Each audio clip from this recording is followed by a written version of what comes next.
Hello, hello. Hello. Hi there. You're tuned into Pedro. You're tuned into Podro Pascal, a bi-weekly celebration of the actor Pedro Pascal, where we explore his filmography and how some of his greatest performances came to be. That's Catrina Dennis. And over there is Rachel. Hello. Hello. And this week we are joined by my friend and superstar of Superstore, Lauren Ash, to talk about the Mandalorian season 2 finale. Yes. The Rescue. Yes. So Lauren, you picked this. I did. I have, again, for people watching, I have my very large Mando Funko with Grogu there, as well is as that not surprisingly large when you buy it and you're like, oh, I thought it was gonna be small. It's kind of unwieldy large. This is kind of displayed in my living room, truthfully, because there's nowhere else for it, which is great. But yeah, so I've got them here with me, and I've also got my Mandalorian t-shirt on here. And I'm so excited to be here. Thanks for having me. Thanks for being on. To start, we like to ask how you are, what's up with you. Tell the audience a little bit about yourself. Yeah, so I'm great. Superstore just ended recently, which was very sad, but also, exciting to be a part of something for 6 years. I have a podcast called True Crime and Cocktails that I do with my cousin by blood, sister by life, Christy Oxborough, and that has been really a joy. We've been doing it for about 7 months now, and we're just having the best time, and people have been very supportive, which is amazing. And so that's kind of the focus of my days right now, is doing things like, oh, how hard could it be to open your own e-commerce merch store? And the answer is very hard. Yes. Yeah. So it was about like day 5 of that process for me. And then I just started like laughing to myself because I realized I've gotten myself in way too deep. I've accidentally created a small business that was not my intention. I just wanted like a merch page, but guess what? It's not out yet, but when it does roll out, it's going to be very flashy because I've lost my damn mind. I feel like I'm committed to it at this point. Oh, yeah, I'm in too deep. I can't start over. I can't I've taken too many steps. This is what I fear for our podcast, because Rachel and I keep tossing around the idea of a merch store, and I'm like, we're gonna fall down the rabbit hole. Yeah, so feel free to send us your notes. Of course. This entire thing started as a dumbass tweet where I was like, what if I started a Pedro Pascal podcast? And then now I'm like, oh no, I'm committed to this man's entire filmography. Yeah. Time to watch. Finally fucking finish Graceland, but like it's like I went from this is fun to oh no, this is a commitment. But yeah, I mean, I obviously like your podcast because I am a Scorpio, so I love a true crime, of course. But yeah, I mean, because I see you on social media all the time, and you're promoting it and doing little bits, and it's so good because you're so funny anyway, and then you pair it with blood and crime. It's great. Yeah. And it's interesting because you'd think on paper that it's not something that you can, that's fun or funny. It's not. Yeah. But I think that for us, we get so uncomfortable talking about the crimes, the murders, the deaths, that usually it helps us if we've had a couple drinks. And I think that at kind of balancing the tone, so that it does, we still are kind of, riffing with each other off the top and having fun. Then when we get into the details, it's not that we're ever talking about it in a light way, but it's just the tone at least is not all kind of doom and gloom. Right. That I find, because I go down true crime rabbit holes and then I'm like, I need a palate cleanser, I got to take a break because it can be heavy. Mm-hmm. Yeah, as someone my comfort movie is Zodiac, I understand. That is one of my favorite movies of all time. Yeah. But also, I'm like, I love to be the kind of person that's like, LOL, I would have been Ted Bundy's type, and like laugh because I'm like, I would be dead. Yeah. But yeah, I get that. It's the easy way of digesting because especially with true crime, it's 90% of the time against women. So we're like, LOL, this is how we understand and comprehend it. Yeah, exactly. So Catrina, quickly, how are you doing? Anything special happening to you? Just a whole bunch of work this week. I'm setting up the new place, which is coming along really nice. And I did something very cool on Friday that I'm not allowed to talk about right now, but we will definitely see the results of next week, I think, maybe. And I will tell everyone as soon as that happens. But it was very cool, and I'm glad I got to do it. So. Ooh, I like a secret tease. I like it. I had to sign an NDA. It was awesome. I really can't talk about it. The lawyers will swoop it. Mm-hmm. Exactly. No. Yeah. Gotta wait for the check to come in from it. So yeah. And then gotta let that clear before anything else. Yes, exactly. Yeah. So I did, in my lovely true fashion in my life, worked very hard to surprise my brother for his 40th birthday. Was so happy. It was strategic. I got vaccinated and did not tell him. Was trying to keep it so secret, so he did not know that I was vaccinated or could come and see him. And I was like, he's not gonna know. The Tuesday before I left, my father just blurted it out and pretended he didn't. And was how I learned was I thought we got away with it, and my sister-in-law refused to tell me that he knew, did not want to hurt my feelings, I guess, even though my brother called me that Tuesday after he found out and was so happy and just talking to me. And I was like, why are you talking to me? What is going on? I don't know if either of you have older siblings, but when my older sibling calls me and wants to talk to me, I'm like, what's your end game here? What are you doing? What do you want? Why are you calling me? I love you, but also, is this just, what is this? Yeah. Normally he's like, what do you know about my favorite franchises? And I'm like, why are you asking me this on the phone? Just read my pieces, dude. But he was so happy to talk to me, and he was like, let's talk about the Mandalorian. Let's talk about this. Let's talk about. And I was like, all right, I don't know what's going on. Come to find out, he knew I was coming, and so he was like, I called you on Tuesday so you would see how genuinely excited I was that you were coming home for my birthday, so the surprise wasn't ruined. And I was like, that's really sweet. I'm still mad at Dad because my dad just blurted it out, only for my mother to also double down and accidentally pretend.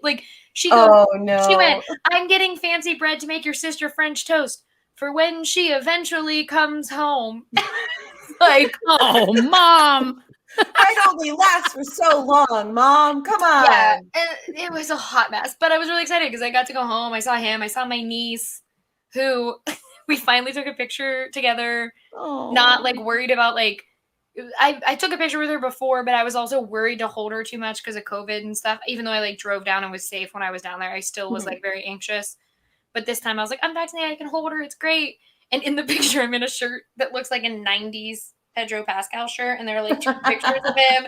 And this is his name across the top. So I'm like, great. The first real picture of me and my niece is me in a shirt that says Pedro Pascal. And I'm like, I feel like that's going to be the equivalent to pictures from our generation of us with our aunts in their Mickey Mouse and Disneyland shirts that were super oversized from the 90s and 80s. Yeah, except those are legitimate, I bought this shirt in Disney. And I was I ordered this shit online because I thought it was funny. And this poor child who I've made watch Narcos, she's 8 months old, and I was babysitting her, and I'm like, I am watching this episode of Narcos. You're an infant. You don't know what's going on. It's fine. I think it was the episode where the Castillo died, and I'm watching a baby this is fine, don't worry about it. He's gonna shot in the head, it's fine, don't, just chill. But yeah, and so that's what's going on with me. I got on a plane and somehow didn't combust as a human. Yeah, that's huge.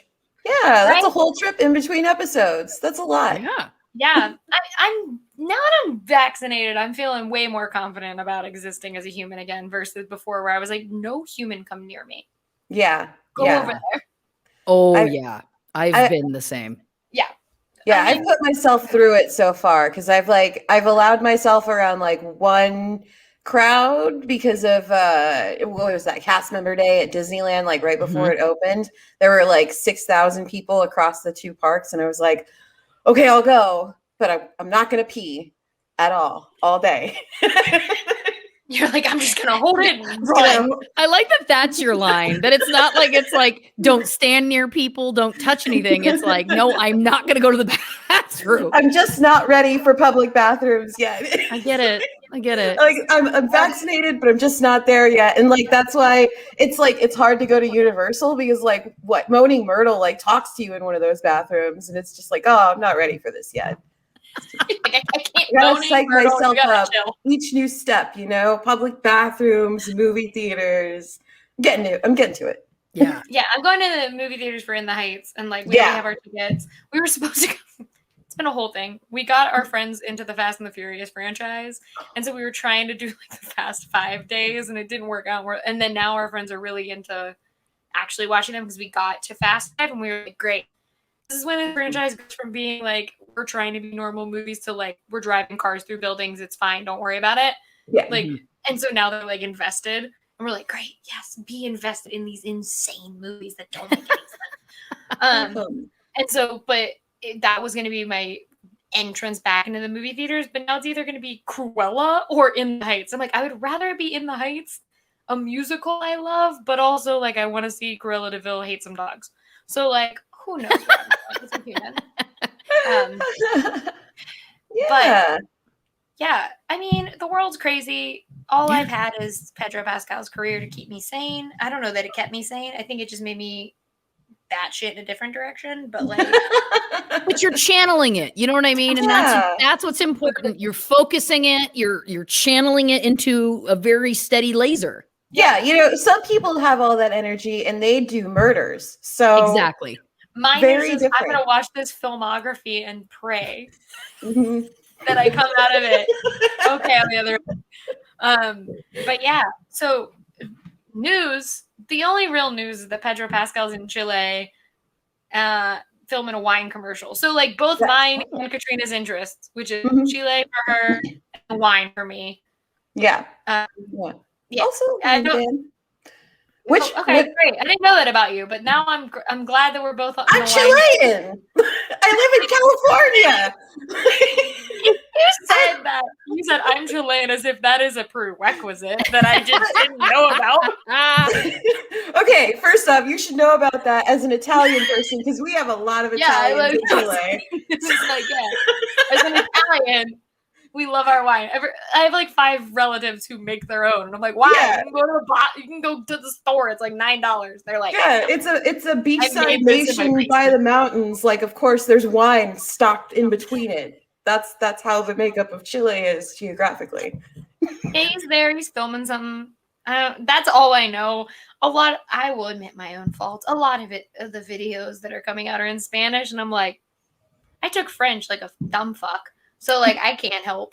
I don't know what they say. My one friend translated one for me. I was like, keep doing it. Keep it coming. Just translate whatever is said and just, like, let me know the basics. I love that you're desperate for translation. You literally have a Chilean co-host. What? So you can just send them to you now. Be like, hey, who also has a shared relevant interest in this point. It feels like this could be also up her alley, but Well, I never want to be like, I hate being that person that's like, so like Lauren, talking to you about this podcast, I was like, hey, if you're interested, I don't like being that aggressive person that wants to like message people a million times. So I'm always just like, if you're interested, let me know. And then everyone responds like 20 messages back at me. And I'm like, oh, no. So like, I never know how to function as a person. So I'm always like, I don't want to annoy Catrina. Being like, what does this mean? So like if someone just offers me the thing, I'm like, great, thanks. You did the work that I didn't need to go and then ask my friends. And then I'm like, I'm gonna feel guilty that I asked you to do work and translate something for me and send it back to me. Listen, that's my thinking because I'm insane. I'm Canadian, and that is exceptional Canadian behavior, which is I will inconvenience myself before I inconvenience someone else. I will do something at a detriment to me because I don't want to be intrusive. So listen, if you want, I could see about getting you just like an honorary Canadian like shirt or something. Like I think you're welcome. Well, You're like, welcome. the mix of like, I think that's a Canadian thing, but also like the baby of the family thing, where you're like, Mm. I'm trying to not be the problem. Right. And so like I'm just gonna do my own thing, and then it never works out because everyone thinks they know better, and you're like, let me do my thing. I'm trying to be not inconveniencing. But yeah, that is the news. That is what Pedro Pascal is doing. He is in Chile. Oh, there was some picture of him, and this made me giggle. He's in Crocs. It's a choice. He's in like 4 different patterns in this picture. He has on like plaid pants and a sweater with like a fucking mountain on it. I don't know his life. And then like Crocs. And it straight up looks like this man rolled out of bed and was like, I'll take a picture. I just like, took a picture with these people. And I was like, you know what? I respect it. My quarantine look has been compression shorts and whatever shirt I mean, I slept in, so I'm like, I get it. He showed up to the BAFTAs, and I say this fully out of respect because it's exactly how I would show up to the BAFTAs. But like, you remember what his hair looked like? Like, yeah, I was just like, it took. I just like because I felt it would be rude to tweet. I had like one tweet set up where it was like me, Pedro Pascal, handshake emoji, going, "This is good enough for hair." And going. As someone who I can never remember if I brushed my hair, I'm like, did I do that today? I respected it. I was like, yeah, my hair is just long and straight, so I can get away with it a lot more than like curls, which are like, they just do what they want. I'm trying. For our listeners, this is the way I'm describing girls is just spinning my hand above my head. She's soft. She's miming soft serve is what she's doing above her head. It's as though she's putting soft serve on a cone. Yeah, specifically the chocolate and vanilla soft serve. Yeah, it's like, the swirl. The swirl one. My favorite. That's all he's doing. If he's doing something else, great. I'm so happy for you. I don't know your life. I'm sure he's doing other things, but like, I also have a life. I can't follow you. Take it. I have a life. I can't follow you. I've got to make this podcast about you instead. Yeah. How dare you? I record a podcast about you, but I also don't know what you're doing. So like, live your life. I know the news that he's in a wine commercial. I'm sure fans know more than I do. That's the moral of my life. I'm sure more people know more than me, but like, what I know is this. Right. That's what we should call our news section instead. What I know is this is a great title for the news section, because then it's like, you may know more, you may know less, but this is what I know. This is what I'm aware of. News section rename. Okay, cool. We're good. I'm gonna send that straight to Ashley. Straight to our producer and be like, hey, this is the new segment because I'm an idiot. But that all leads us into talking about the episode of The Mandalorian entitled The Rescue. So before we do a section where I explain what happens, but before we even get there, I want to know why you picked The Rescue specifically. Here's what it is, okay? I was late to The Mandalorian, okay? I'm going to take you on a little journey for a second, and that's old Ash's relationship with this show. And just keep in mind that now I have a 12-inch high statue beside myself. So for the listeners, those things, truly, I thought it was a normal Funko when I bought the thing and opened it. It is half the size of my television. Like, I put it beside my TV. It was like, oops. If you put it beside your own face, it's basically half of the size of my own face is his head. I mean, it's very large. Anyway, so I was late to the game. No real reason, just late. There's so much out there, and you know how it is. It's like, how do you consume things? Anyway, I watched too much 90 Day Fiance is the truth. Anyway, so take a break, Ash. Put on something else. And then the first couple episodes of the first season, I was like, okay. And then I don't know what flipped. I don't know what it was. And I was like, I have to start over. And I realized it wasn't The Mandalorian. It was me. I just wasn't in the right place or mindset, or I don't know what. Point being, I was like, no, I'm not starting up. No, I'm going back to the beginning, and I'm going to give this what it's due. And let me tell you, at that point, I was like, I'm hooked. I'm in. Season 2 to me was even better than season 1. And I think for some reason, and now listen, I know that there's the Grogu phase. I know that the child or fad, people crazed love, and I do too. Everybody does. I'm not a monster. But for me, it's the relationship. It's the relationship Yes. between the two of them. You know, that's why I've got this. That's why this shirt has Mando on it. You know what I'm saying? It's that for me was what came out of this show as being, I mean, there's so many things. I could nerd out about it forever. I love the fact that the stories are simple, that every episode it's like, this is what happens here. And it's not like I find some, we don't have to bash other things, but some things I'm like, we don't need 85 plot points. We don't need 25 characters with weird names that are, no, this show literally goes, here's this chapter. This is what it's about. Very little dialogue. Here you go. I think it's just stunning, brilliant, all of the above. And the fact that a show that is built like that managed to make me so emotionally invested. Yes. That I had what I would describe as a complete, utter emotional breakdown at the end of the rescue. Like to the point, like on the floor, not recovering. And then through tears, just looking at my boyfriend going, show me again. Like literally, I am not kidding you. We watched that last sequence of that last episode, I think 12 times in a row. I'm not exaggerating. And I, every time, just destroyed to the point that today, in prep for this, I was like, I should revisit it just to get it fresh in my mind.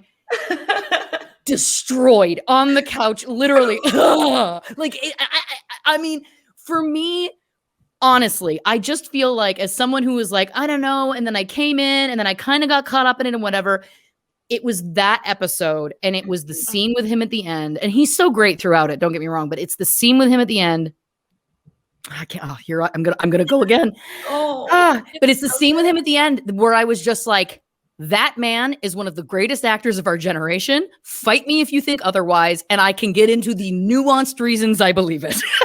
But honestly, like that scene, as an actor, especially too, I was just like, there's so many places it could have gone wrong. There's so many places where he could have been over the top, not enough. You know, and I'm not saying him specifically, I'm saying an actor when tasked with that scene. I'm not talking specifically about him. But in those moments, I was just like, you could teach a class on this. Like you could teach an acting class. Like I could literally pause every moment and go, see what he's doing here. I could tell you exactly what he's doing here and what he's doing inside and what that process is. It's stunning. And so for me, again, as a fan of his, that episode especially though, it's again, I've walked away from it for a couple of months, and then I come back in, and it immediately takes me back, totally destroyed. And I really do credit it's the performance in that last scene that really, really does it to me. So that's that to answer your question, long story short, too late. I have an emotional connection to that scene. That's why I chose this episode. I agree. Yeah. Like I studied performance theater in college and was like, if this show existed, I straight up would have brought in, English. Yeah. I was also an English kid, so I'm doing great. I would have brought like this scene into class and been like, this is acting. This is one note I had even going into this show.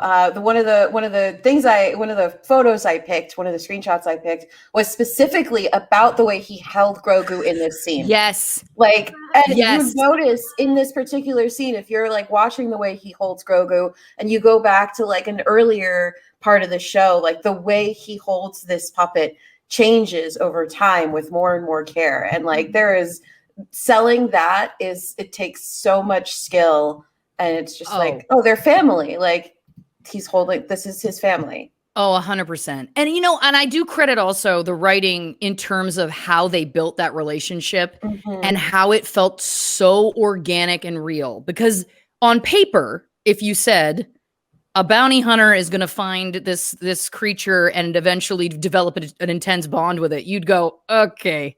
Right? You'd be like, yeah, that guy, he's never good. He's too hard. He's too whatever. Like it doesn't on paper seem like it would feel realistic. And I feel like the journey that they take over those 2 seasons, like the payoff in that last scene, in that final episode, it's like they earned it and it was believable. and it didn't feel like schlocky or like a very special episode. It felt like it was like, no, I believe it. And there's so many moments throughout where you see that Mando has this quality that he's probably fought for years or suppressed for years, but he has this feeling quality that you wouldn't expect. And so then it's so earned in that last scene, like watching him try and keep it together. It's just so beautiful. I love it so much. So good. So good. Yeah. So good. And I agree about the way he held him too, and the journey that takes throughout. It's just you like those little notice details. Yeah, you notice how like that kid comes closer and closer to his body, you know, like and becomes more of a protective Carries hold him and in less a of a hold. versus No. like his little floating thing, and then he's like, "No, you're going to be in a satchel next to me." At my hip. Yeah. No, like I'll go through my rundown in a second, but like one of my favorite things about, and we'll talk more in depth about it, but my favorite moment of that end scene is when like he tells Grogu like, "Don't worry, kid, like I'll see you again," and you know he means it. Like it's not like a "don't worry," it's not like passive in the like, "Oh, relax," like they usually do with Star Wars. He's like, "No, I will see you again," and like. Now I have fucking the Fast and the Furious song in my head now. But like it's like you will see him again. Like I'm like, yeah, it's been a long time without you, my friend. And he's gonna tell you all about it when he sees you again in season 3. Yes. But like, all right, hold on. Let's now that we have this nice little title card, it is time for the rundown. Put your little purple glasses on. Oh my god, this is great. It just works so well with our show aesthetic. I was like, this is the gift. This is it. That's it. That is it. So this episode of The Mandalorian comes with the crew, including Fennec Shand, Boba Fett, the girl who lost her show, and sorry, that dropped the bag. And fumble a Disney bag, and Din Djarin, all rolling up after one of my favorite episodes of The Mandalorian, which is The Believer, where Din Djarin tries to face scan with a helmet on. But all 4 of them are like, all right, we have this whole little heist situation that we're going to do to try and get to Moff Gideon and get Grogu back, because it's all about Grogu. They don't... Oh, and Bo-Katan's there. We'll get to her. She comes later. But like they're trying to find the information to get to Grogu. So they go to the doctor dude who looks like a Peter Sellers character. Yes. Season 1. 100%. It just looks like Peter Sellers. And they're like, "Where's Moff Gideon?" And this guy just ponies up the information and is like, he's on the cruiser.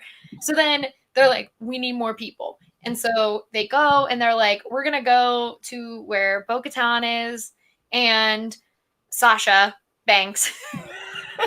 And they're like, "All right, we're going to go get this crew. They're like, "What's in it for us?" And they're basically like, the Darksaber. So like, come on, we're going to go get Moff Gideon. Even though like Bo-Katan and Sasha Banks fuck up Boba Fett. Like within 2 seconds, like Boba Fett's I'm so strong. And they fuck him up. They're also slightly racist to him. They're like, "You're not a Mandalorian." And it's like, he gets it. Chill out. Like he's aware. He knows. Boba Fett has never been like, "I'm a Mandalorian." He's like, "It's my dad's armor. Fucking chill, lady. Like, I understand you don't like clones, but like, relax. I'm a clone, but not really. Like, I'm different.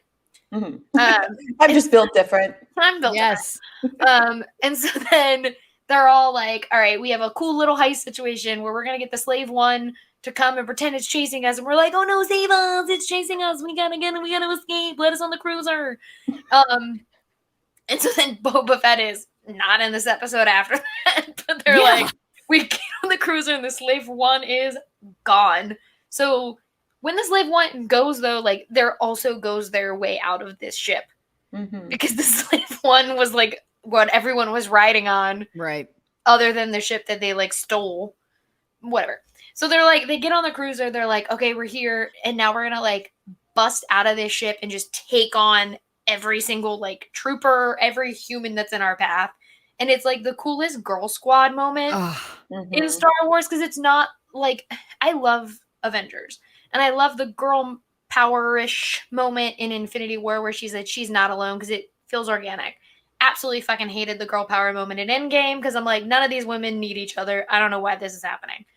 This felt more like the Infinity War one, where it was like, we're a bunch of badass women, we're gonna take out these dudes and then like proceed on our way and do our mission. And it just was like organic, and it was like, well, this is how it ended up happening because Boba Fett had to go somewhere else.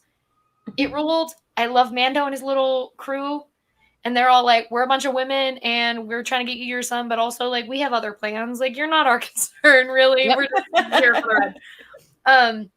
And so then the whole episode is them fighting through the ship to try and get Grogu and get off. And like, then there's like the cool stormtrooper thing with, or the dark troopers with like the badass song, like, what up, Ludwig? Like, that ruled. And then he gets Grogu, but in the moment of getting Grogu, Din Djarin and Moff Gideon face off. There's a battle, and then Din Djarin takes the Darksaber. I want to talk about that battle later, so I'm just brushing by it. Then he goes back and he's like, oh, here's the Darksaber. And Moff Gideon, he's alive, so I get money from Cara Dune, and here's your Darksaber. I win. And they're like, you're stupid. I needed to win that in battle, and now you have it. And they're like, LOL, this is why he's the Himbo King of Mandalore. So then they're like, oh no, these Dark Troopers are coming to kill us. We're in trouble. And then one little X-Wing comes flying on in, and Carden's like, what X-Wing? Great. First of all, girl, yeah, you are in the you're in the part of the rebels. Like, you know what one X-Wing could mean. So shut the fuck up. Like, exactly. You're aware, and you're from Alderaan. Like, shut the fuck up. Like, you know. Anyway, so she's like, what X-Wing? And then in comes the fucking greatest kept secret in modern Hollywood, which is Mark Hamill back as Luke Skywalker, coming in, taking out all these fucking Darksabers in his dramatic ass way and being like, I've come for the child. Yep. And then, yeah, that's the gist of this episode. I brushed past so much because I want to talk about a lot of it, and I didn't want to like explain away what we were going to have a conversation about. But that is the gist. Yeah.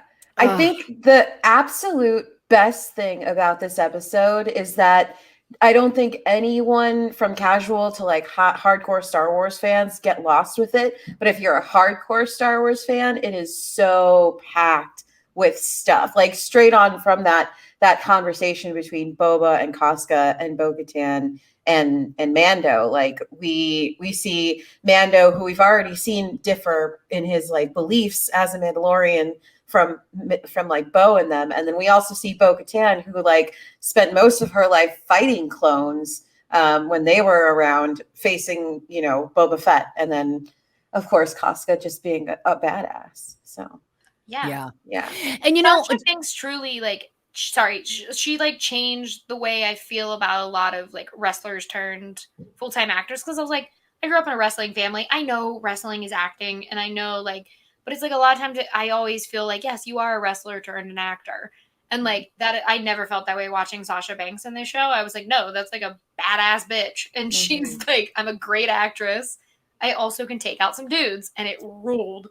Oh, yes. And I also just wanted to say too, because I think it's interesting, because immediately my mind goes to Avengers as well. Specifically, Endgame was what I thought of when I was first watching that scene in this episode.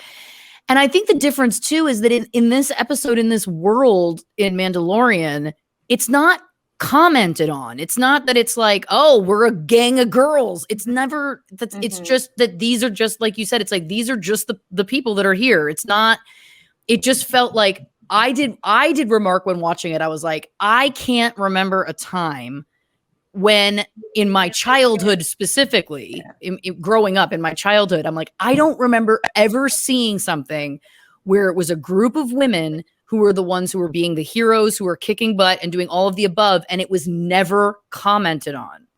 I don't remember, again, growing up, I'm like, I don't feel like this was ever a thing. I mean, other than maybe like the original She-Ra, which I was a big fan of, but that's still like, you know, in terms of we're in this world, this Star Wars world, and then it's just like, and I remarked that like partway through that battle they were having in this episode, I was like, oh my God, no, there's no comment. Like I forgot for a second that it was like, oh, this is like a huge moment. This is a moment for women.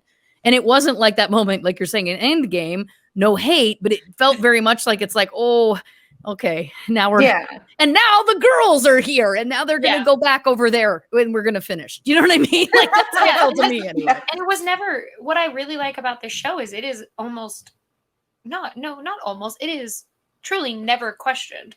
Like every female character is just like, no, I'm a badass. And like it's, and especially with a character like Din Djarin, who is so, I mean, I've talked about this before, but it's like the way that they have made that character so strong and masculine and I'll say it, hot without ever seeing a face.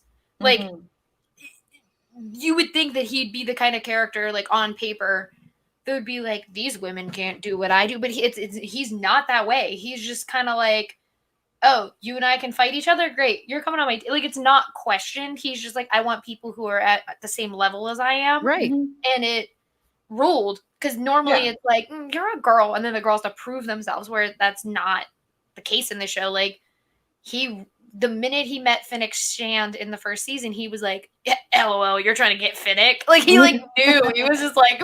Okay. Well, even when he's introduced, like he is the subordinate of a woman, you know, he's a follower of the armorer. So I love the armorer. I just was like, yeah, she's so fucking cool. But like, yeah, and then this episode was so great for that, because it's like watching it, I was just like, yeah, there's no question that these are a group of women who could take out that shit. Like it was like sometimes too in movies, especially, they'll be like, these women did all of this. And you're like, I don't believe for a goddamn second that 90% of that happened. Where I'm like, no, this group of women, sure, took them out. Yeah, like that right there. I'm like, yes, they could take out a whole ass army. And I'd be like, of course they did. Yeah. Of course. Absolutely. Totally. And I think it really like, I think it lands all that way because like, it feels organic because we see them actively doing the planning and participating in it. Like they're the ones who basically form this plan to go get, you know, Mando's kid. So it's really cool to see that discussion happen in the ship on the way over. Yeah. And it's, what's crazy is like, I like that it is the women are not there in like a motherly way either. They're there in like, both of the Mandalorian women are there because they're like, we want the fucking Darksaber. Like, we're going to help you because we're getting the Darksaber. Like, I don't care about this kid. And the only reason that Cara and Finnick are there are because they owe him. Right. Like, it's none of the women are there because they're like, I feel like a kindred spirit with this child. Like, they're like, no. They're like, we both owe him. And like, Finnick's like, I owe Boba, and Boba now owes him. So it's like, I'm just helping in the process. And then like, it's great. I was like, I mean, even if it was like, say like is it Omera, right? The woman that he likes from that planet, or that everyone like says he likes, which it was one episode. But like if she was there essentially and was like, I'm coming because I like the baby, I'd be like, that's fine, because 4 of the 5 women here are like not here because it's a baby. Yes. It's just like, it was refreshing in a way I never knew I needed to see, because I think so often women are tied to like, what can you do to procreate, even like subconsciously, that I was just like, it ruled. None of them cared about the kid. They were like, I'm helping the dude, or I'm trying to get this sword. Those are my 2 goals. Yeah, I totally agree. And again, I think it's really a testament to creating the world that they did throughout the 2 seasons, that again, then when you see that scene, much like, you know, the last scene that I can't stop talking about, it just felt real and authentic to that world. And it was like, again, it was like you're saying, it's all believable. You believe that those women have those reasons for wanting to be there. Again, it's not just that it's like, but his baby. It's like, no, like they had their own stakes. They had their own stories, their own deals, which was really, again, it's a testament to the writing, I think too, because that was kind of like never hit over the head. It's not like we were like, these are empowered women and this is why. It was like, no, we just saw a world and got immersed into a world where we saw women acting in these ways, and we knew that they were fighters and, you know, very powerful as well. And that was kind of respected and nobody really questioned it. And yeah, I agree. I think it was And I agree with the sentiment too, that it was like, I didn't even know I needed or wanted to see this until I saw it. And then I was like, oh, wow. Yeah. Okay. I agree. Yes. Yeah, absolutely. It's like, first of all, I love Dave Filoni, but the love of my life is Pedro, if you're listening, you can call me. We'll go on a date. But the true love of my life is like Jon Favreau. Like, I've loved Jon Favreau since I was a kid. I watched Swingers at way too young an age. Of course. Like, I was like, I love like the way he writes characters and his stories. And I think like Mandalorian works so well because he cares. And I think like, not to shit on JJ Abrams. JJ, I love some of your stuff. But like, JJ cares in a way that is like, I'm a fanboy caring, versus Favreau's way of caring is like, no, I care about stories and I care about characters. And I am just now applying that to a world that I love. And that's why, like, even though I'm like, you didn't need to redo it, I liked his Lion King because I was like, he's existing in this world that everyone loves and cherishes so much. And he's doing the same thing with Star Wars, where he's like, everyone loves Star Wars, everyone loves this world that we've existed in, but I want to tell a different story. And I think it, like, this show, I was not prepared to be this obsessed with this show because I was kind of not out of Star Wars, but I was just like not feeling my oats with like Rise of Skywalker. If I was kind of like, all right, like I liked it fine, but it's not like my favorite Star Wars thing. Like Rogue One was like my shit. The sequel trilogy, I was like, okay, it's either incredible or I'm like, what's going on here? But like, this show was like, no, this is why I like Star Wars. This is the shit I like about Star Wars. I like these, like, the funny moments of The Mandalorian are some of, like, the greatest moments of Star Wars. Like, it's just stupid. Yeah. Like, I loved Grogu sitting with fucking handcuffs on in a jail cell and him being, like, the tiniest little thing, just like, he's so sad. Yeah, that. Like, it's so that's like my cat when I like put him in anything. He's like, no, like that's what it reminded me of. And I loved that because I was like, yes, this is the dumb Star Wars I like, compared to like the heart-wrenching moments of this episode. And I was like, yeah, this is Star Wars. We like the dumb shit with like stuff we're gonna cry about, and then a lightsaber. We're like, yeah, this is Star Wars. Yeah. I want to talk about that battle for Grogu. Yeah. One last note, this is what makes me really happy that like The Mandalorian is I feel it's like one of the most perfect entryways to Star Wars for people who don't want to watch A New Hope. Like if you've got someone in your life who's like, I just don't want to watch Star Wars, The Mandalorian gives you everything Star Wars without having to know much about the show at all. And I think that like the way they've been able to balance that with that storytelling to make it so that even I know new fans who are just like, they are fully immersed in like how much they care about these characters now. And I think that's a feat to accomplish with this show. Yeah. It's like new fans, old fans, people who like hate the Disney like everyone kind of agrees that like, no, The Mandalorian's great. And rules like that's like it made me. I think part of like why I was going out of Star Wars was like I didn't like the fan discourse. Like I didn't like, oh, I hated The Last Jedi. Oh, you're stupid if you liked, or like I hated the whole discourse that was like ruining Star Wars and why I liked Star Wars. And then this show kind of erased it in a lot of ways. And I just was like, great, thank you. I will never shut up now about this fucking show where a man walks around with a green baby. Like I'm just never gonna shut up anymore. I know. When it's so, and we talked on our other episode, but it's like there's so many little details. Like I'm still obsessed with the fact that the stuntmen walk like Pedro Pascal walks, and I know it was probably like, oh, we want to make sure it always feels like it's him in the suit. But I'm like, you didn't need to go that far, and yet I appreciate it because I know how he walks because I watched Oberyn walk for however many fucking episodes. But like, it's the detail. It's I can't wrap my head around how much I love this stupid show. Oh, I'm with you. I'm 100% with you.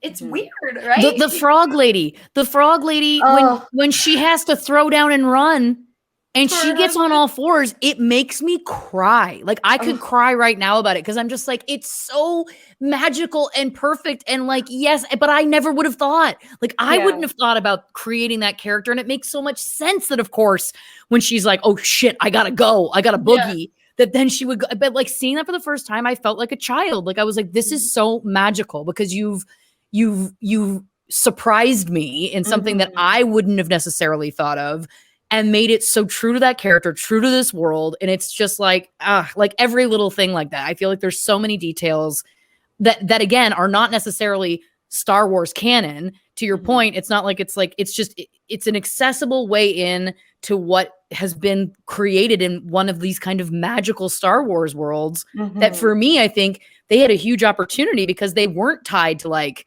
every episode has to involve, we got to hit like these 10, canonical points or whatever. It was like, no, it was like a blank slate. So it allowed for all this cool creation and the cool creatures. And I love it. I love it. Frog Lady running to her husband is still like forever. When she turns and her face is just like, and runs, I was like, oh, that's what love is. Great. I understand now. It is like that joy of seeing like your frog husband. Like it's like so weird that I was like, yes, I understand love now. These two frogs just ran to each other in the middle of a fucking where there was like a squid in a sweater. And I'm like, this is love. Yeah. Yeah. No wonder people are like, Star Wars fans are weird. I'm like, the squid in a sweater was fixing a plane, and then these two frogs ran to each other, and I was like, One of my most popular tweets is just me saying, I want what they have, and it's a picture of the frog couple. Well, that's like one of my, I got so many emails one time because I like, when everyone was obsessed with sea shanties, shanties, I put a picture of the squid in the sweater as like my featured picture. And I got like 5 emails that was like, this is worth it. And I was like, thank you. That guy said, respect to you for your sea shanty Star Wars joke. And I was like, thanks.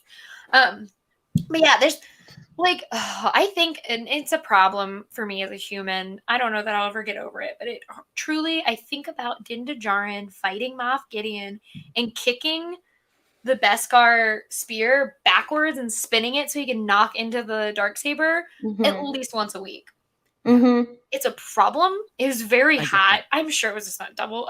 Pedro Pascal, he's just an actor and his back hurts. A quote he said himself. But like, well, I mean, in the scenes that it may have been, in the scenes that it may have been him, it's them utilizing stuff that we kind of already knew him for, which I thought was cool and was something that resonated with not just the way he fought in this episode, but in the way that Katie Sackhoff fought as Bo-Katan. If you're like a longtime fan of her work, the way she moved was very similar to the things she used to do in like Battlestar. And well, that's like the new trend that I really like, because it's like Birds of Prey, they did it based on like your body weight versus or like what you as a human being would do in that situation versus like, I love this move, so I'm not shitting on this move, and Oscar Isaac is clearly going to do it in Moon Knight because it was in that video. But my like one of my like pet peeves, but I'm also like, it's a hot move, I get why you use it, is when girls basically throw their crotches on guys' faces in fighting and like by wrapping their legs around their heads and stuff. I'm like, yes, in theory I get it, but also I'm like, I'm 5'2". There's no fucking way a 5'2" girl is going to get herself up onto a dude's and like Scarlett Johansson is not that much bigger than me. I was like, Scarlett Johansson is not that much bigger than me. That's why I'm always like, LOL. Like there's no fucking way she got up there. And so I love fighting like that because you're like, no, or like how the Mandalorian does it and also like Birds of Prey and stuff is like, and John Wick did it too, where they take the actor and their body and they're like, okay, here's how you would fight. And I like that Mando is very much like, I'm a taller dude. I can fight using these things and I don't need to be as like punchy aggressive. Like he's like, no, like I got a swagger and I'm gonna fucking take some bitches out with my guns and shit and I'm gonna be great at it. And it works because it's like it's a lot of the Kingsman is that way a lot in like how Pedro Pascal fights, and Oberyn was the same. It's like like you were saying, it's his fighting style, and I enjoyed it a lot. And you can see that in Costco, where like all of her fighting is very close range. It's how Sasha fights with her hands. And then even with like Ming-Na Wen, I followed her on Agents of S.H.I.E.L.D. for the longest time. And like there were like more than one move sets that like they reminded me directly of Agent May. Like, yeah, of course, that's a May move. So I loved seeing that. It was kind of like seeing an all-star lineup of like physical fighting prowess. So it was really cool. Pittsburgh legend Ming-Na Wen. She like posted the EGOT of Disney. She posted on Instagram. So I don't know if either of you have ever been to the Pittsburgh airport. I was born in Pittsburgh, lived there till I was 10, so it's like I'm a Pittsburgh girl to the extent of 10 years. And when you are from Pittsburgh, you know our legends, but the airport, for whatever goddamn reason, has weird statues to Pittsburgh legends. Like we have a random ass Franco Harris like statue when you're going down to baggage claim, and a George Washington, even though George Washington has never stepped foot in Pittsburgh, and a T-Rex. So they're like, go to the museum, here's a T-Rex. It's like the weirdest fucking airport, but a lot of fucking Mr. Rogers. I feel like there's a picture of Michael Keaton somewhere. There should be.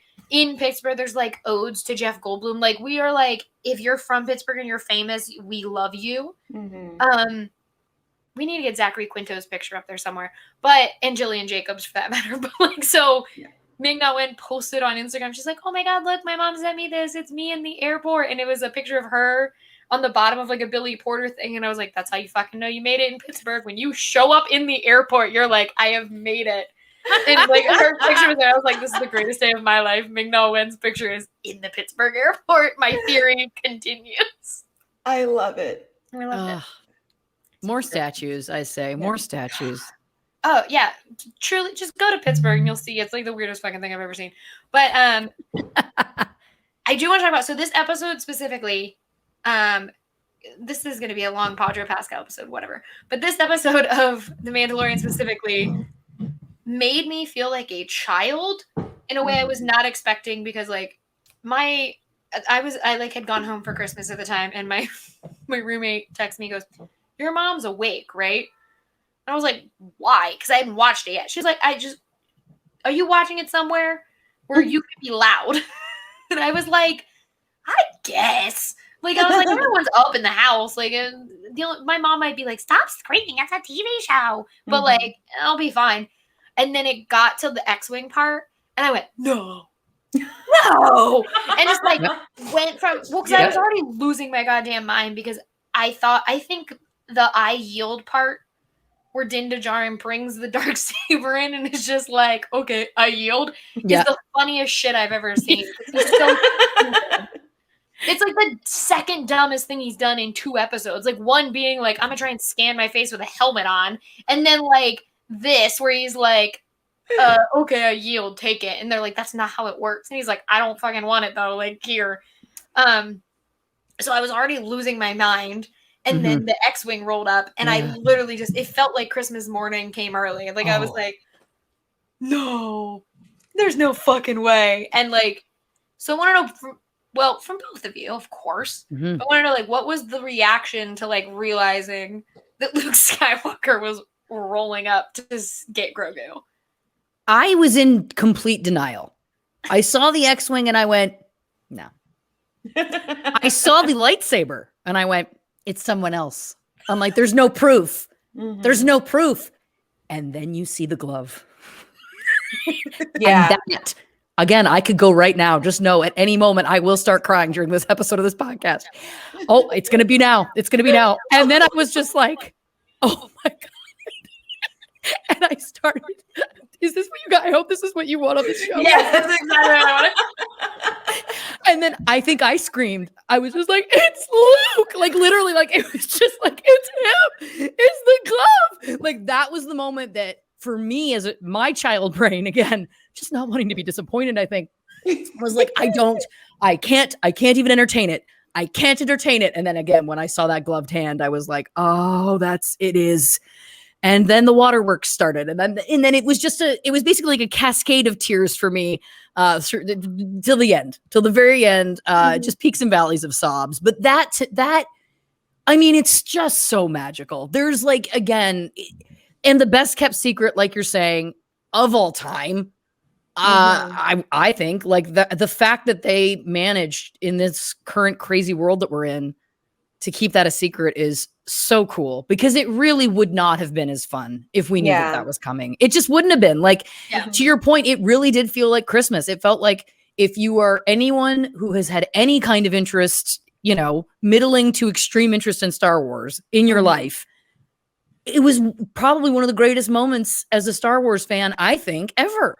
Because it was, again, like, I didn't even want to believe that it was happening. I was like, they can't, they won't, they are. Like, it's like, it felt like, yeah, there's so, again, here you go. There's so few surprises we have in life anymore. Truly. Like, even being on the show I was on, every week I'd be like, are you really putting this out ahead of time in these press releases? Are you really giving these photos? And it's like, okay, well, I guess the reveal of whatever it was, like, not that I'm comparing our show to Star Wars at all, but in the terms of, I feel like so often there's so much information that goes out ahead of time that there's truly no real surprises. And this definitely was one for me. And that, like, I mean, I've cried about it. So I feel like that says how I felt. Yes.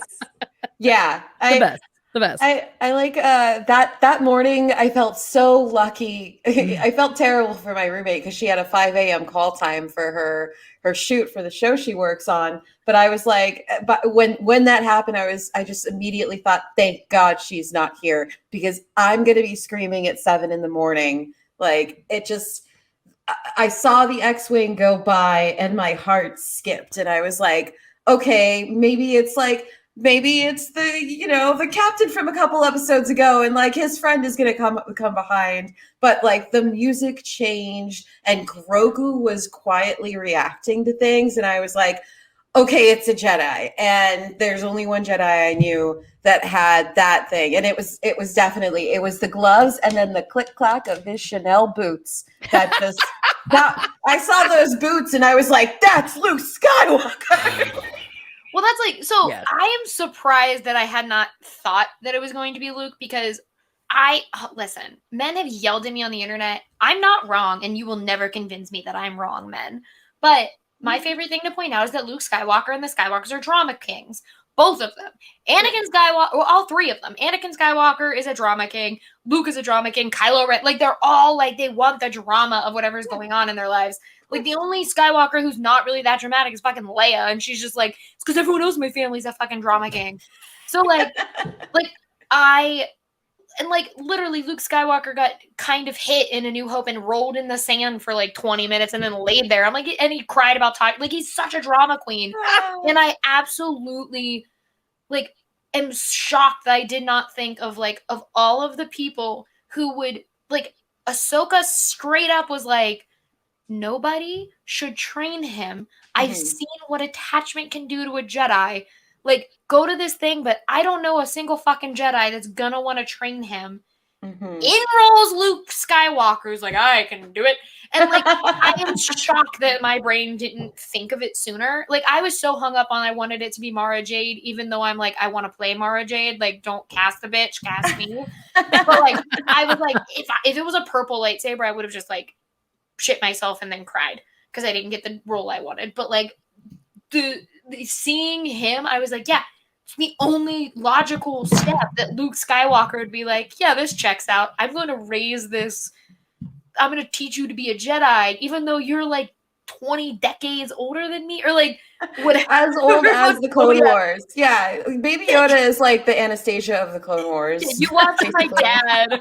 You watch my dad murder a bunch of kids, but like, I'm gonna train you. Yes. Yeah. Oh, yeah. It was that, and I was like, I'm not even like that big of a Luke fan. Like, my favorites were always Chewie and Han, but like, it was just seeing him. I was like, no, this is Star Wars. Like, Luke Skywalker. Like, it's that amazing. Made me feel like the kid of like, how's Luke Skywalker, man? Like, I was so excited. I like got up and ran up and down like the hallways of my house. Like, I was screaming Luke Skywalker like so many times, and then I stopped because I recall the tweet that I made last season, and I think you might remember this, Rachel, where I was like, no, Mando, do not take Grogu to Luke Skywalker. And I posted that picture from The Last Jedi where the Academy was burning. And like, it just like came all back to me at once. And I I was like, oh no. I feel like we're good enough. It's like early He's enough coming that back. he's going to be fine. He's coming back. Like marketing will not let that child stay at the academy. So no. There's gonna be a scene where it's like from like far away, and he's like escaping. You know what I mean? Like like you see him running in the dirt like again. Yeah. There's no way. Like, Kylo's lightsaber goes up, and you just see Grogu like. Yeah, exactly. Like he's just like, I've been here before. I'm out. I'm doing this shit again with these fucking Skywalkers. Like I'm out. Bye. Yeah, no way. No way. Like, that might be true to my theory that Din Djarin is a himbo. He then, Luke Skywalker rolls up in Din Djarin goes, "Are you a Jedi?" Fucking lightsaber. I know. That's like this show. Like it's just so funny because he's so good at what he does, and then he just asks the dumbest questions. Like when they're on the rock calling the Jedi, and he's like, "Is there an on switch?" And you're like, "What the fuck is wrong with you? It's a rock." He's just the best POV character because he asks like every dumb question that like your friend who doesn't know Star Wars would. It's like, my mom asking me about this show. He's like, yeah, there's this great say. I don't know who said it, but someone was like, oh wait, it just lost me. Oh wait, Din Djarin is the best Star Wars character because he doesn't know he's in Star Wars. Yes. What? And then I think it was my friend Preeti shared it, but it was like from Tumblr where it was like everyone in Star Wars is going on way cooler side missions, and Din Djarin every time is like, "That's cool. I'm trying to get my kid to school. Can you like tell me?" Like it's like, and you're like, "Why aren't we going with them? They're going to find fucking Ezra," and he's like, "That's great. My kid gotta go to school. Can you like point me? Where are we going? We're going that?" And you're just like, "Why aren't we? What the fuck?" And but then you're like, "All right, I'm going on this journey. I guess we're gonna go take him to school. Get on the bus, guy." Like you're like invested, even though everything else seems 10 times cool. Like I want to go back to that planet where he met Ahsoka and like where they were basically like under like fucking occupation, and like, we just rolled in. He murdered some people, and then it's like, all right, bye. I'm gonna go take my kid to a rock. Yeah, and it was like, oh, we're gonna fight about Thrawn. Oh, this lady is a night sister, by the way. Like, you know, like, but no, we're gonna just set this aside for now. You're like, oh, what the fuck is going on? Why are we going? All right, whatever. Star Wars, let's roll. Yep. It's just so. God, but that like to your point from earlier, Lauren, like that final scene where like and he holds his little face, like the mask thing, like okay, Din Djarin's journey with his helmet.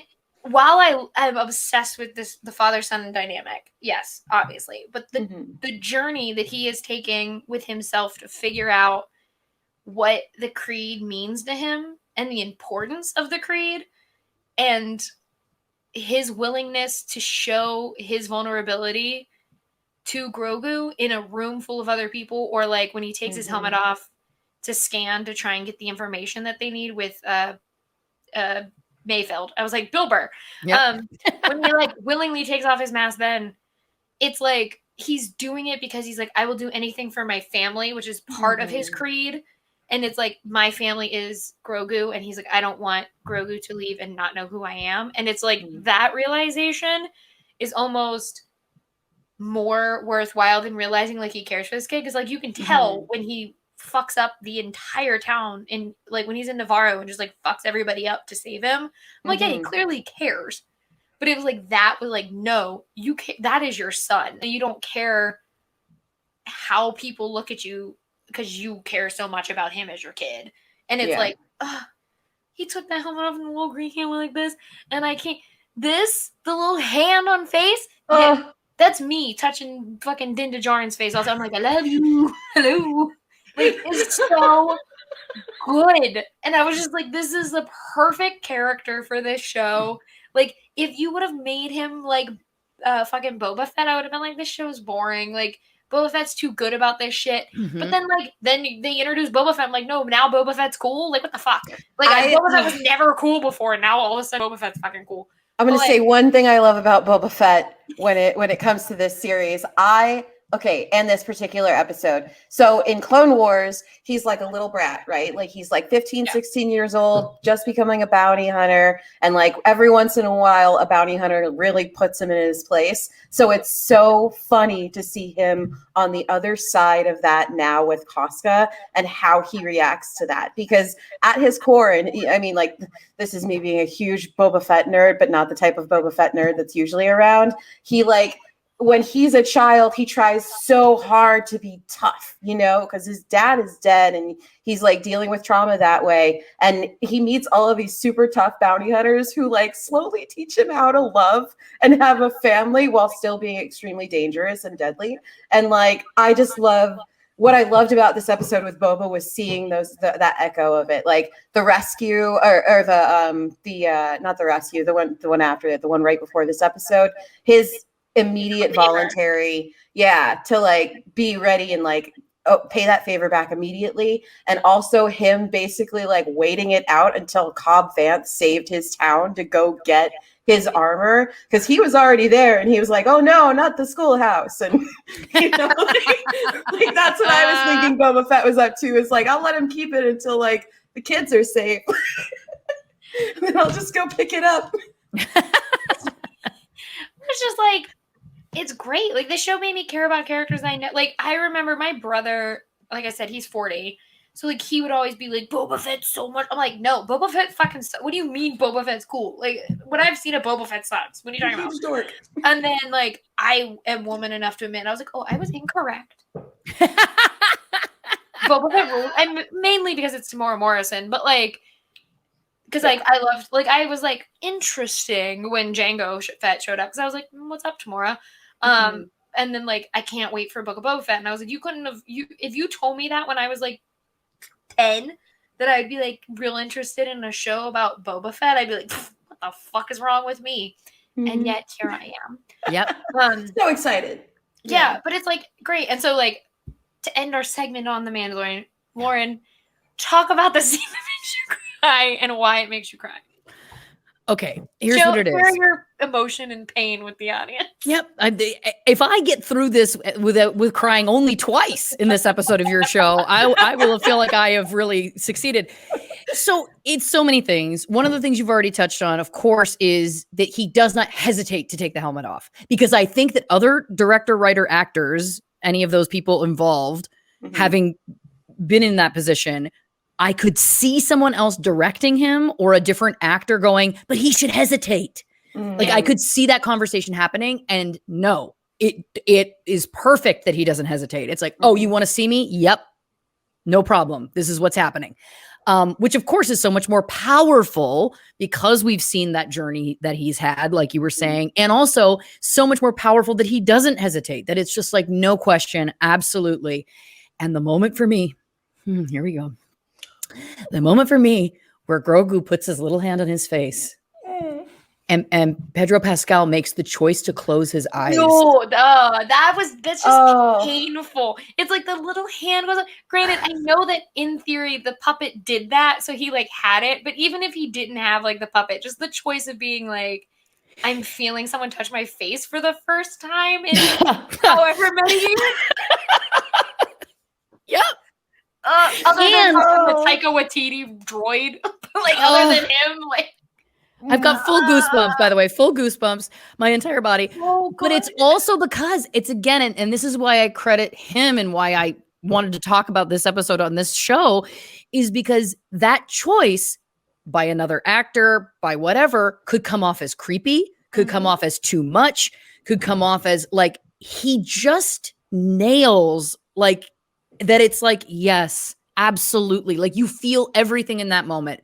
I got exactly what he was feeling, what he was trying to telegraph to the viewers, or not even trying to telegraph to the viewers, what he was trying to convey in the scene. In that moment, to me, it was just delicious. Like, as an actor, especially, like, I was just like, oh my God, may I one day be able to invoke emotion by just closing my eyes. I mean, it's amazing. But that's really kind of where it starts for me. And that's when the tears usually start to flow. But again, and it's watching him it's watching him be emotional. It's watching him know that he should be trying not to be emotional, but then also kind of ignoring that. It's watching him and feeling like, I feel that, and I could be completely wrong, but what I felt was like in that moment, that if we're talking about that character as a real person, it's like he and Grogu were the only people in the room, that it was like the lights dimmed. Do you know what I mean? And like everyone else froze or whatever. Like that in his mind, it was like they were having this moment and it was just the two of them. And that's why he was allowing himself to feel what he's feeling. And those beats and the moment where it's like, he needs your permission. Oh, that just is like a knife into my ribs every time. And I can't, I know I'm all over the place, but anyway, long story short, too late. Yeah, it's that whole sequence again where he doesn't have to say anything. And this is, for me, the first time since watching Ryan Gosling in Drive, which is another performance to me for the ages, where I'm like, you could teach a class based on that. He doesn't really talk either. Where he doesn't really talk, but it's really tough. And I think, again, other performers would feel uncomfortable, would be like, I need to push harder or I need to do more. And it's the confidence as an actor. It's the embodiment that he made with that character in that scene, which again, I feel like this is the first time I've felt that way since seeing Ryan Gosling in that movie, where it was like, he just was in it. It was completely the right tone. I felt like it was gutting. It's gutting to watch. Yeah. Watch that moment where he like knows logically that this is what has to happen, but he wants to blubber. But like that's as close to what that even may be for him, you know, like he's probably feeling things in that moment that, like, to your point, like, is this the first time that he's really felt someone touch his face? Is this the first time that he's even feeling what these feelings are? And I just feel like, you know, as that scene progresses and as they walk out and it comes back to him and he's just, it's like just the perfect level of heartbreak and but in a way that never felt pushed, forced, over the top, again, like cheesy. It just really felt, I was just like, yep, I totally buy everything. I feel it to the core of my soul. Yes. Yeah. It's such a good scene. It really to your is. point, it makes it that much more heartbreaking because you believe that is a real being. Yeah. Where for a lot of actors, you're talking to a green thing with pointy ears. That is supposed to be 50 years old. So like you'd be like, oh, this is so sweet, this baby's touching me. Like it can come off very insincere and it never does. Yeah. Like, Totally. I've had directors in the past. I had this one really great director who just constantly told me, like, hold more space. Like, yes, let this ruminate, like, let it sit. Like, you have to own this scene and this emotion. So don't rush it. Like, you have to sink into it. So I think that's like a perfect example of what he's doing with those moments. Cause like in my heart, they last 12 hours the way he looks at the child. Like it lasts so long in that, but it's like 5 powerful seconds that he holds, you know? Yeah. Yeah. And the moments where he has the mask off obviously are few in the whole series. So you're automatically, you know, you're on edge as a viewer, I feel like, because you're like, oh, the mask is off. Like, it's like, what's going to happen? So again, I just feel like it would be very easy for there to be a tendency into something that, again, just would feel uneven or feel insincere or whatever. And to me, it's just such a testament to him as an actor and that he was just in the moment. It felt completely real, effortless. Effortless is the word that comes to mind. Like it was just an effortless performance where I was like, I believe that you are that character. I believe everything about this moment. And then upon reviewings, that's when I start to put my actor filter on where I'm just like, oh my God, I see what he's doing here. And oh my God, this is amazing. You know, it's the best. I just love it. I love it. It's great. Listeners, I'm hoping you have watched this episode of Mandalorian. If not, I'm so sorry. We just ruined the emotional arc of the first 2 seasons. Yeah. Why are you here? Why are you here? But that leads into one of my favorite portions of this show. Yes, is here it comes. Well, there it is. No, Stash, stash, stash, stash, stash, stash, stash, stash, stash, stash, stash, stash. The stash on everybody's lips is gonna be Pedro's. We did it. Lord, can you tell I was a theater kid? I am very into this. Just know that. So, I'll. Do you want to go first, Lauren, or should I? No, you go first. Okay, so mine is from press for the second season of The Mandalorian. I want to talk about press for the first season of The Mandalorian. I was supposed to go to a press conference, but it was in LA, so my friend had to go for me. It's a whole thing. I could have seen him and Jon Favreau together, but I couldn't go, so I don't want to talk about it. But so invite us to the next red carpet. I'll go at the red carpet and be like, hello. So it's from press for season 2 of The Mandalorian. It is Pedro Pascal playing with toys, which I think it rules. So here he is holding a little Grogu doll that he didn't realize talks. And he was waiting for it to go off. And in the video, I don't have the video, but it rules. In the video, he like hits the little Grogu's head and he's like waiting for it. And then his face gets like, he's like, oh no, don't click on it again. His face is like, he just needed a little time to go. Or he like says something like he's so excited when it finally speaks. Like he's like, oh my God, he just needed a little time to get ready to talk. It's so cute. And I love it. Here's a little gif where he's in love with his son and says, basically, it's me and you. Oh. You can call me and say that whenever you would like, sir. But yeah, those are my choices because it is it's such a good video. And he's like, I'm playing with toys. And I think it is so funny. I don't know why. I love it. But speaking of toys, I said that because Lauren, your pick, there's also a video of him playing with toys in this outfit that you picked.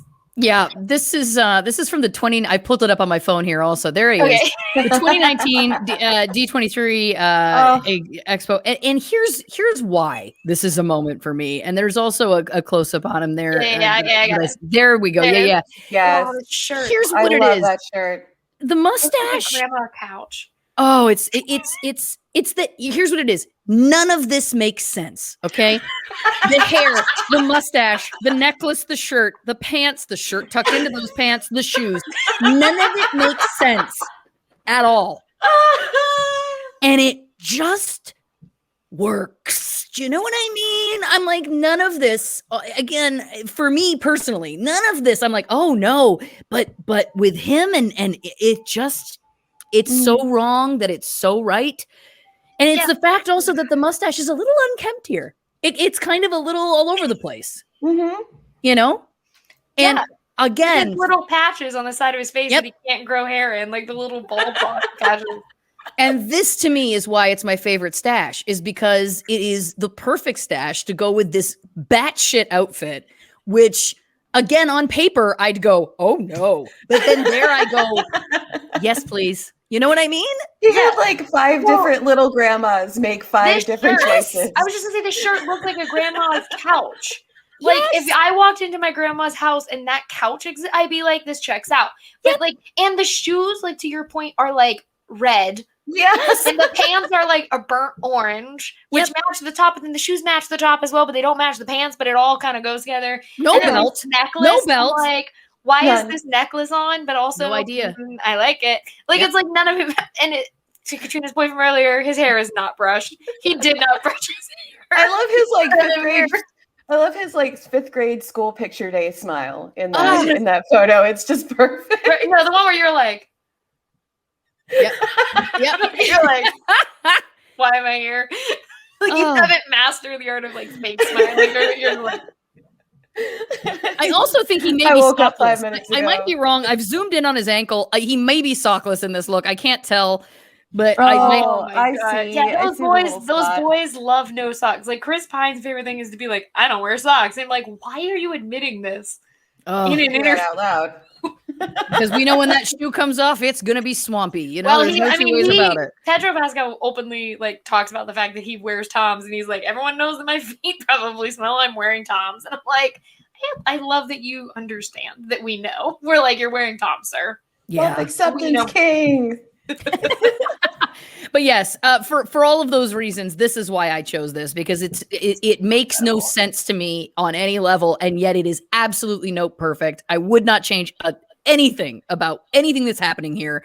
I love it. I love it. I love it. Yep. Yeah. My pick is just a callback to everything we just discussed. I like to call it the selling it stash. Just everything about this shot. It's like barely kept like too. Like I just love the evolution of his facial hair that we like get little spots of in this show. But it's just like he's such a mess. He has the exact same hair he had in this photo too. Identical. This one is like, mine is like, my hair's a little bit longer because I've been in quarantine for a year. But like, this is like, this is pre-quarantine hair. Someone cut this like this. Yeah, exactly. Someone sat him in a chair and styled it and used that D23 photo as reference. Oh, and again, don't change a thing. No. Don't change a thing. No, it's like he doesn't make any sense because like in the wild, like if I saw, I'd be like, well, it's like one of my favorite things is like all his fans make fun of the fact that he has like 5 shirts, and one of the shirts is like, I went to school in the mountains of North Carolina, and it was called Happy Appy because it was Appalachian State, and they're all stoners, but they all have on like those boho like stoner jackets, which are like the sweatshirts that like are pullovers and have like the weird, like, you know what I'm talking about? Yep. He has one of those. And every time I see it, his fans like, oh man, he looks so cozy. And I am just dying. So I'm like, that's every dude I went to college with. Yep. But it works for him. Like in college, I was like, you guys are stupid. Him, I'm like, I can be spoken to. I can be convinced. Yep. I'm listening. Yes. You have my interest. Yeah. It's peaked with the cue. But like, yeah, it didn't make any fucking sense. I've given up. You can't. Like I don't know if you can see this, but like I custom made my phone background, and he's in this sweater that looks like a fucking Muppet, and somehow it's hot. Yeah. And I'm like, you look like a Muppet. I know. And every time it's like, again, you could put any other head on it and I'd be like, no. And then it's like, yeah, it just works. You're making it work. Too. That's like, I think the Kingsman one was like the Kingsman red carpet. He's in like this fucking pinstripe blue suit with a turtleneck. And I'm like, oh, yes. And I'm like, yes. But anyone else, I'd be like, no. Yeah. Yes, exactly. He just gets away with it. My interest is piqued. But like, again, you have my ear. Yeah. You have my ear. Yes. Yeah. But yeah, it doesn't make any sense. That is like, I've never realized that those shoes do not match that outfit whatsoever. And yet I'm like, hot. Yeah. Because it's like he wears it with confidence. I'm like, sir, none of this matches, but I'm here for it. That chain, why do you have a chain on? Why do you have a chain on? Why do you have that shirt tucked in? No belt. There's a million questions. He also has an aversion to top buttons. I realized this watching Narcos. Like half the time he doesn't have top buttons. I'm like, do you just like forget them? Like, or are you just like, that's enough and just walk out the door? Like, what happened? I like to picture him with like that closet from Clueless, but he just like. That's enough. He gets up and it's random. Every morning. Got it. Well, and it's like, it's just so funny because it's like, it literally is always like, there's like 3 buttons on the bottom done, and then 5 or however many are left just open. And I'm like, who taught you how to button a shirt? I just want to know. I just have some questions for them. I'm not angry that you have an aversion to buttons. I just want to know. It's more of an interest thing. I mean, see, this is why I never feel bad when I tell people our show is chaotic, because look at the subject matter. Like he does this for us. Catrina, you know what this means as we're wrapping up? What? You know what we went on for Lauren? Oh my gosh. We went on a tangent. A tangent about his personal style. I don't know if you saw that, but he is just squashing bananas in that gif. Mm-hmm. Mm-hmm. Which just makes sense. Our image caddy. Hold on. As we're getting ready to leave, I will put my favorite image up. Where is it? Please. I saved it for a reason. There it is. Yeah. Yep, the Teletubby son, of course. Teletubby son. Oh, But yes. what joy. What joy. Here you go. Just one more. Oh. Remember that though? I remember going, I remember that. And then from then on, whenever he wore that jacket, like here he's wearing it in the library, it's like, is that where he's pantsless? Or no. It's just his pantsless jacket. Yep. That's all. Do you have pants on them? Well, no, and it's like that one. I remember I wanted it as my phone background, but I didn't want any of the details that he wrote. So I badly went on Instagram and just tried to color match the background so that I could see. It looked so bad, but it was my phone background through all of Christmas. And like my little cousins were like, "The fuck is your phone background?" And I was like, "Don't worry about it. You're 12. You don't need to look at my phone background. You don't need to perceive my phone." No, they were like, "Rachel, what the hell? Like, it's fine. Don't worry about it." Yeah, guys, that is our second episode of The Mandalorian, but the finale. We're jumping all around. We love a party. You know who also loves a party? Pedro Pascal. That guy. Lauren, thank you so much for coming on, Pedro Pascal. You're always welcome. Thank you so much.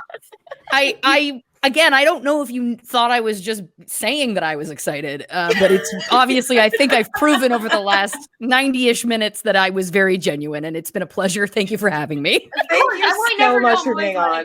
Do people want to come on and talk? And then you were like, "I am so excited," and I was like, and it rolled. Yes. Thank you. It was so much fun. Tell the people where they can find you and your podcast. Yes. You can go to truecrimeandcocktails.com and it has everything you need to know. You can find all the different places you can listen to us. You can also follow us on Instagram at truecrimeandcocktails. Follow me on Instagram at Lauren Elizabeth Ash or on Twitter at Lauren_Ash. There's no synergy. There's so many Lauren Ashes, everybody. But yeah, I look forward to seeing y'all on the social medias. Thank you. Of course. Katrina, where the people find you? You can find me anywhere in the internet if you look for Catrina, which is with a C right here. There. Ooh. Yeah. Hey. I am on the tabletop Star Wars D6 show every Friday called Whiskey and Waffles from the Cantina. Come check us out on Twitch and check out my other podcast, Y tu banda también, where we discuss Star Wars from a Latinx perspective. Where can we find you, Rachel? You can find me on Twitter at Rachel Leishman. On Instagram at Rachel_Leishman, because the world hates me and I can't have synergy, even though my last name is literally Leishman. Who else has it? Some other girl named Rachel Elizabeth Leishman exists in this world. It's crazy. Anyways, you can follow me on those. You can find my work at the Mary Sue, where I often write about Pedro Pascal and or Spider-Man. I say and or because I lead the charge and Pedro Pascal play Kraven the Hunter. And that's my whole deal. And yeah, you can like, rate, review, subscribe. We are now on all of the sound podcasts. We figured it. We got a producer and she fixed our tech issue that we've had for 7 episodes. Ashley rules. Thank you, Ashley. Yeah, thank you, Ashley. She was also on the podcast, but she rules. So do all that stuff. Let us know what you want us to watch. We have some cool guests coming up. I'm sure Lauren, like I said, I'm not kidding. If you want to come back, you just let us know. Yep. I will. We'll make the space. I will. I will. You know. We'll just go on tangents for an hour. But yeah, thank you everyone for listening. Hope you didn't cry, even though I almost did. Katrina got teary-eyed and Lauren did. And yeah, until next time, goodbye. Bye. Bye-bye. Bye-bye.